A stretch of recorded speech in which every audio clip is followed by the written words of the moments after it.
I am in downtown Los Angeles, getting ready to go to my first LAFC game.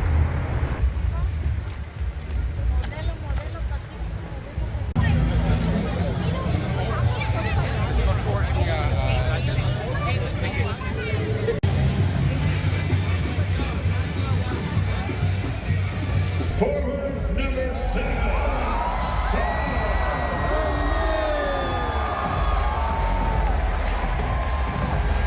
Forward number 99,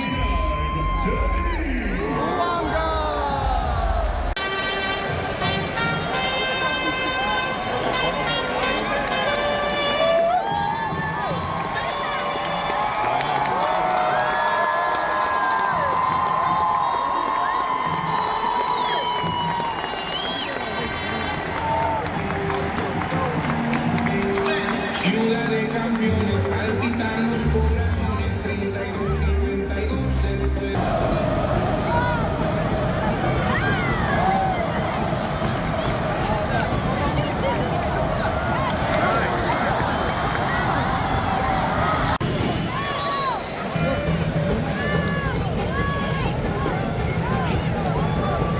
That's right, you know what time it is. It's time for Business Bites. Business Bites.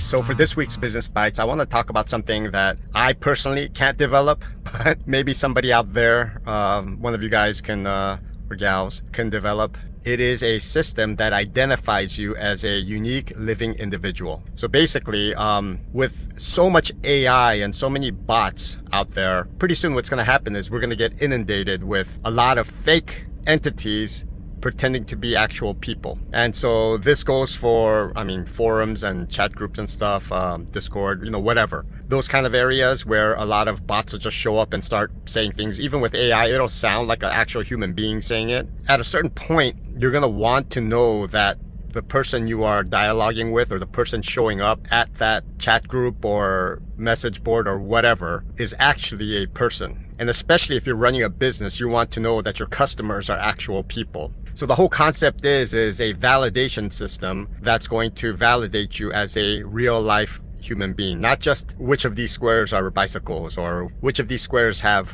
buses in them. Pretty soon bots are going to be able to do that. AI is going to be able to do that. It's going to be kind of like hey, I'm here. This is me. I'm living. I don't know if it's going to take a pulse or whatever.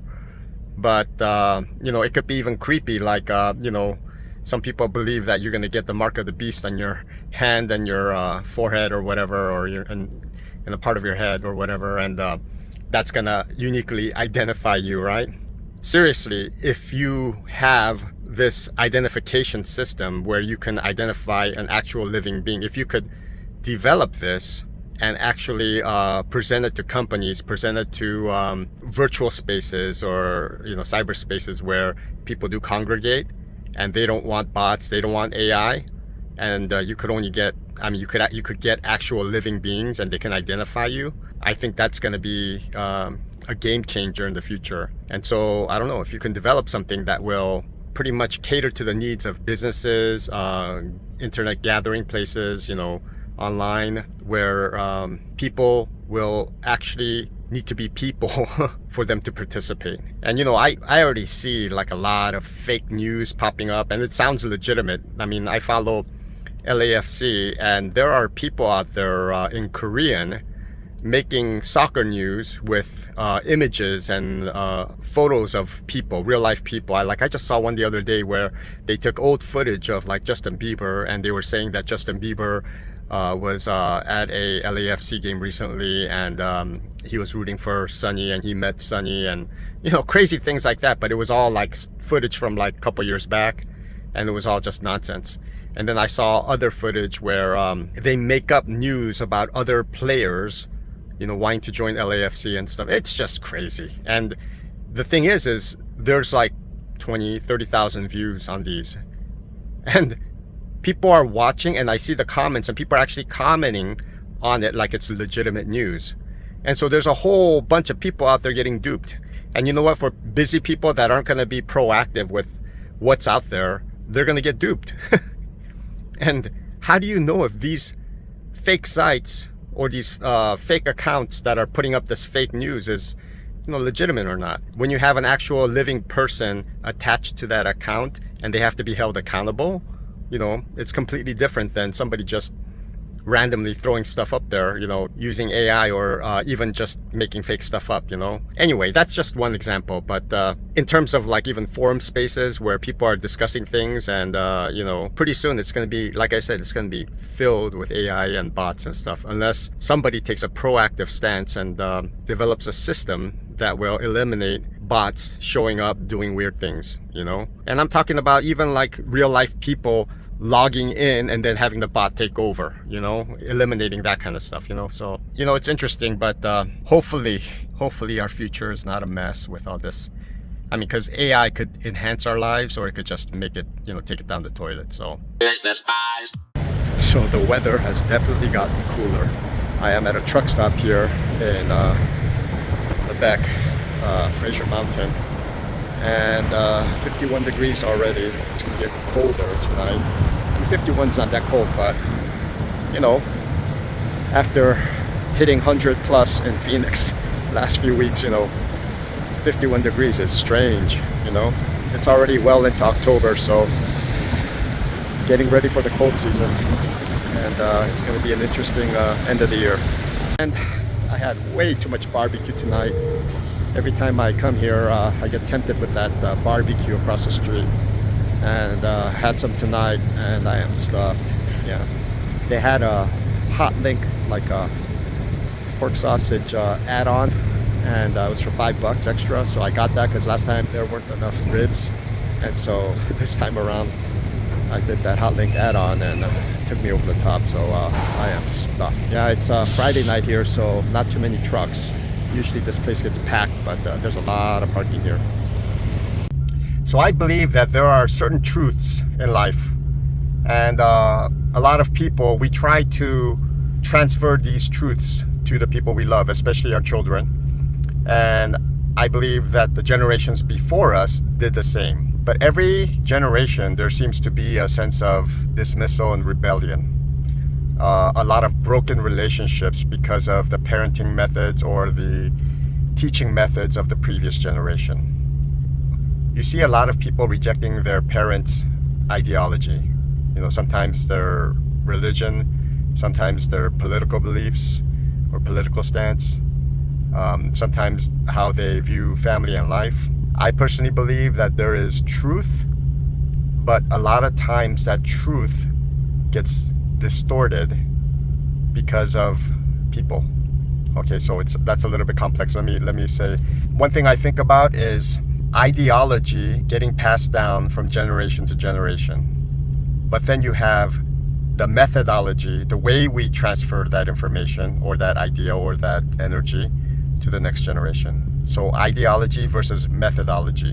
And if you think about this, you have good, concrete, solid ideas, but these ideas get tainted by people that are delivering this message to the next generation. So the methodology is tainted on how we transfer these ideas to the next generation. And it's tainted by the messengers, inadequacies, anger, perversion, shortcomings, naivete, sin, like a lot of things that they shouldn't do, they do along with the message. So the good message gets tainted by the messengers.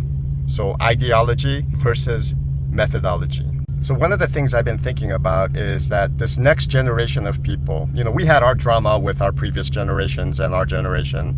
You had the greatest generation, the baby boomers, the Gen Xers, whatnot. I mean, nobody rebelled as much as the baby boomers. They had the whole, I don't know how many different types of revolutions they had. Musical revolutions, sexual revolution, just whatever revolution you could think of. They probably broke all the rules in the revolution department. I mean, socially, So this next generation of people, I think there's a lot of movements. And I don't know if these movements are very solid movements.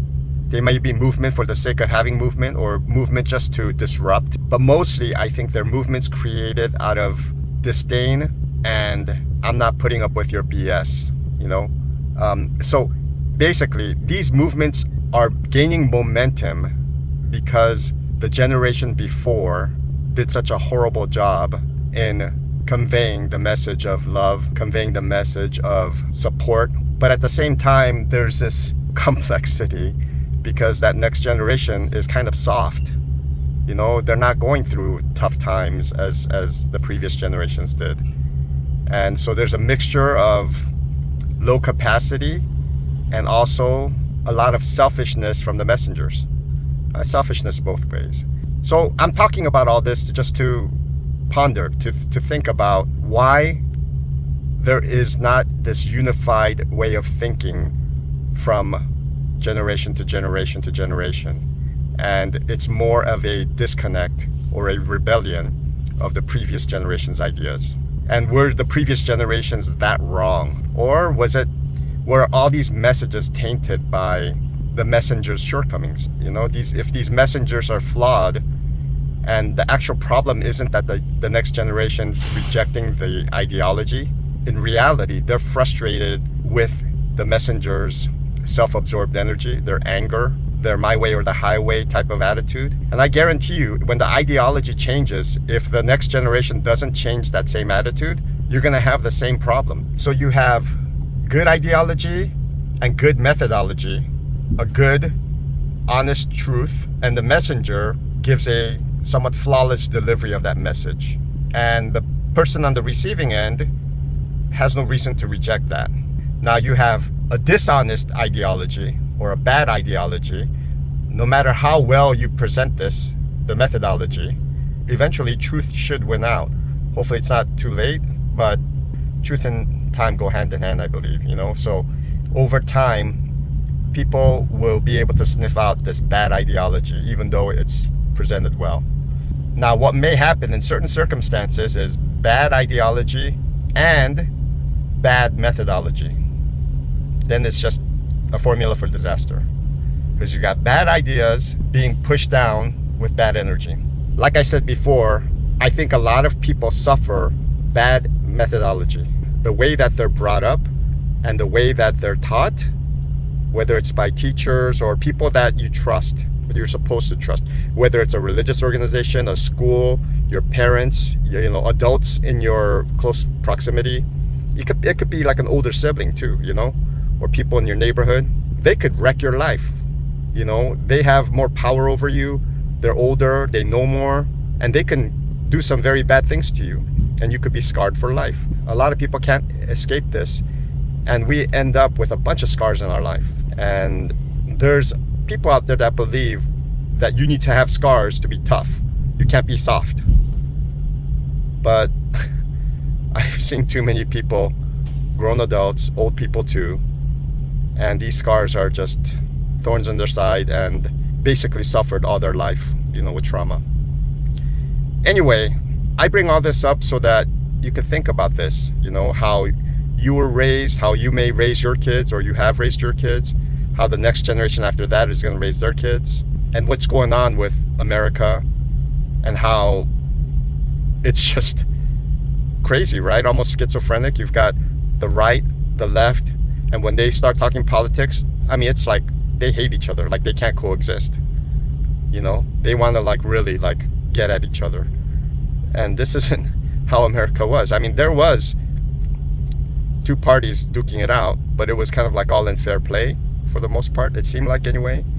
But these days it just seems like, at least it's portrayed that it seems like nobody can stand each other. And so when I talk to people, you know, about political things, people get very animated, and these are people that are close to each other, you know. So it's a strange situation in life where I see even older people talking to younger people, you know, and parents talking to their children, and their political affiliation is completely different now. It's not like you pass down your political affiliation to the next generation and the generation after that. It's not like that. I think it's healthy for everybody to have an independent way of thinking, but I think it's ludicrous to say you belong to one party and just accept everything that party does as gospel truth. I see both parties and the political landscape of America, and I agree with some things that some politicians are trying to do, and I completely disagree with some of the things that they're trying to do. And so I don't see any perfect politician out there. And I know that people try to vote for the lesser of two evils, but at the end of the day, I would encourage everybody to think for yourself. Think on each individual situation independently. Don't think about party. Think more about how it affects your life and how it affects the things that you care about. You know, there are a lot of things that people fight for politically, and I'm sorry, it doesn't affect you at all. You know, you get very animated about it and fight and ruin relationships over it. Over what? Over stubbornness and your energy that you put into it because some professor in college or some religious leader told you should think like this. As you grow, keep questioning and keep re-solidifying your outlook on life. But don't be afraid to re-question things over and over again. And I think it's important because you know what? We may think we have the truth right now, but we may not have the truth. You know, even the generations before me, they thought they knew what was best for that next generation when they're raising their kids. But you see those people growing up with all these scars and trauma and, you know, mental health issues. But our generation, we weren't allowed to really talk about it. We just said, hey, toughen up. This is how life is. It's a dog-eat-dog world, you know. Those scars are battle scars. They're, you know, scars of honor, you know. I think it's good to address your mental health and keep checking your mental health, just like you check your physical health, you know, and you exercise. You know, you have to have a strong, healthy soul and mind and being. These are areas I think that we have to work on constantly all throughout our lives and be mindful of, because if you just let it go, you know, it's like if we let our body go, we could turn obese really fast, and you know, things could get really unhealthy really fast. But if you pay attention, you exercise, you're mindful, you stay healthy. And mental health is the same, you know, be mindful, know when you're getting into danger zones mentally, and know when you're healthy mentally, you know, when you're proactive. But anyway, I think it's good to keep thinking about things, you know, thinking about why. So this whole ideology, methodology concept I thought about, and this could be the reason why you're rejecting truth. This could be the reason why you're anti-religion, or you're anti this political stance, or you're anti whatever. Because at the core, you may be aligned with that. You may actually believe that, but whoever the messenger was messed up that message for you and repelled you against that truth. So, food for thought.